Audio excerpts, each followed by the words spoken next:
So far, things, you know, we're seeing that heavy harass style in these lanes. Both teams looking to force out that enemy regen and, you know, play around their own region. They're diving in. This is it's the PA. This hero is just so strong in lane. With a hero like Weaver with those bugs, you can't stand your ground and kill those bugs. You got to keep running, and that means you've got minus armor building up. And for a PA, that's her bread and butter. You get minus armor, I'm going to jump on you with additional minus armor from the Blightstone. And for a Pos 4 versus Pos 5 in that economy fight, you feel a lot better on the Pos 5 to waste that. Cuckoo up top, though, does drop low to the double range.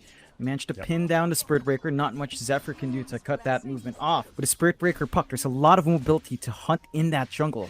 So they don't have the best room to build that up safely, and I think that threat of stacks being stolen is always there.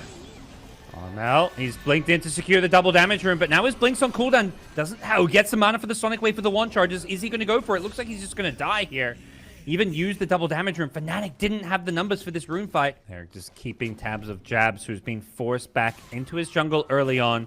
Good dire vision, at least scouting out all these T1 supports. Jabs is going to kind of see them rotating in. But this is a bit of a bait here. They rotate Armel. They're looking to try and take this fight here. Whitemon going to go down on a Sonic Wave, but Zephyr gets out of there. So a big commitment just to kill the support. Maybe something's wrong here. Heroes are missing on the map. He's going to play in the jungle.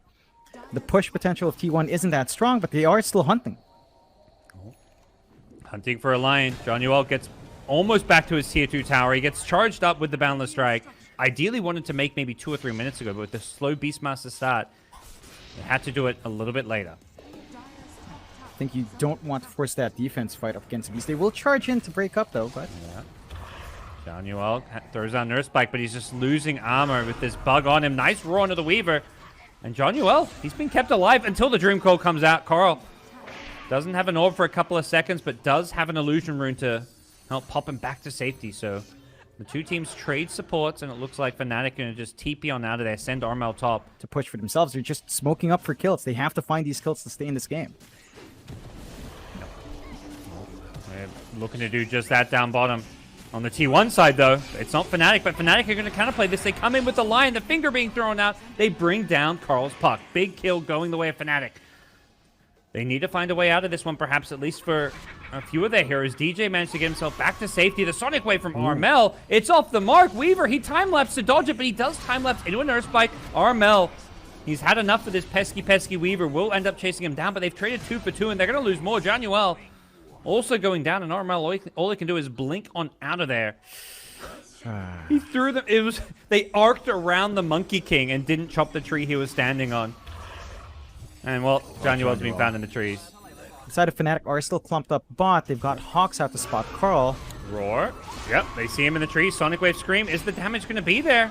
He throws out a Dream Coil. Coming in is DJ with the charge on Rubik, but the lift follow-up is there, and Carl will end up going down. Wukong's command being thrown out, but to no effect as FNATIC just walk away with a big kill. Some space up top. They get a bit of a push going. They're surrounding Savage here. Yeah, this would be a great kill. They even have the Eclipse coming out. Level 2 Lucent Beam, no problem. Raven, he secured the kill. Charge from Cuckoo, looking for that revenge on the Lion, and you'll probably get this one. Trying to hold on to the ultimate, but well worth it for FNATIC. They're more than happy to give up their support to bring down the farm PA. As 4-5 together on mid, not getting as much movement out as they'd want to with this lineup. Both teams trying to fight over these runes. They've caught the Monkey King. This time around, they do manage to break his tree with the 2 Earth Spike to follow up. Sonic Wave there as well. They bring down Zephyr and get the Spirit Breaker low, but they didn't have detection for the Shadow Blade, it looks like. So they bring them mid, and now they're going to pressure bottom.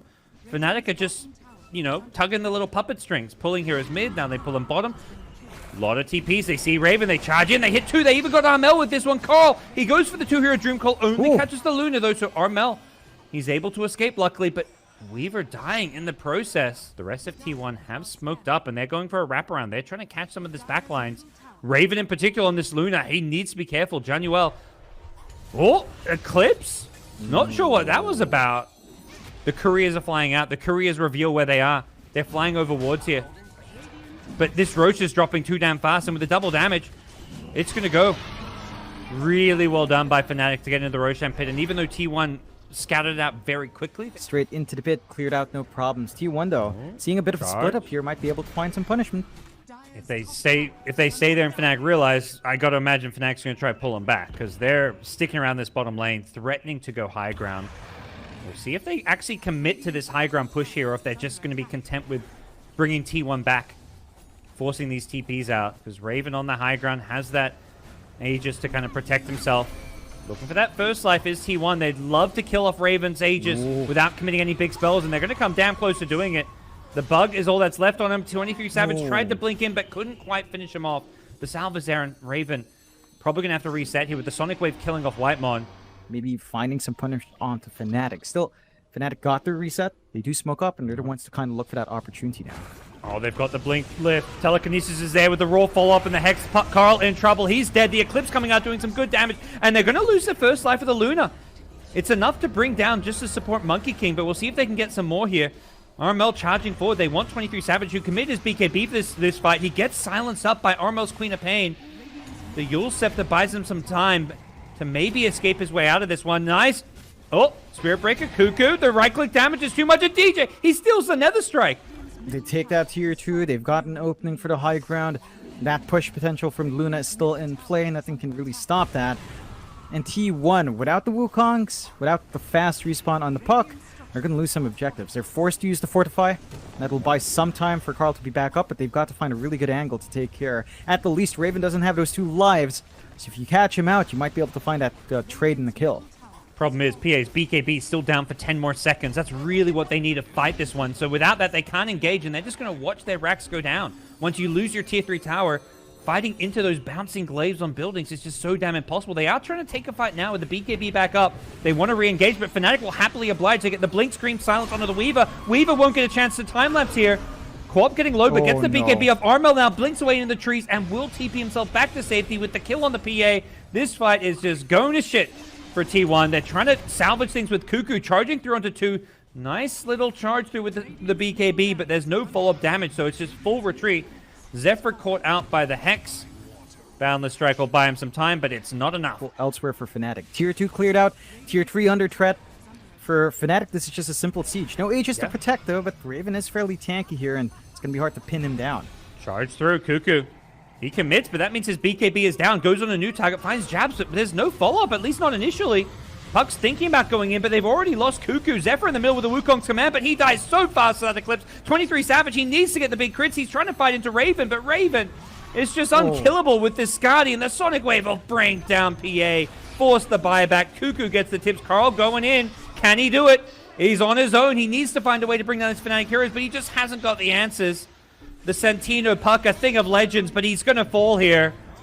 And 23 Savage with the buyback. It's going to turn into a dieback and an ultra kill for Raven. This is surely going to be GG. Cuckoo calls it, and FNATIC have guaranteed themselves second place in the SEA DPC, $28,000 US, 180 DPC points.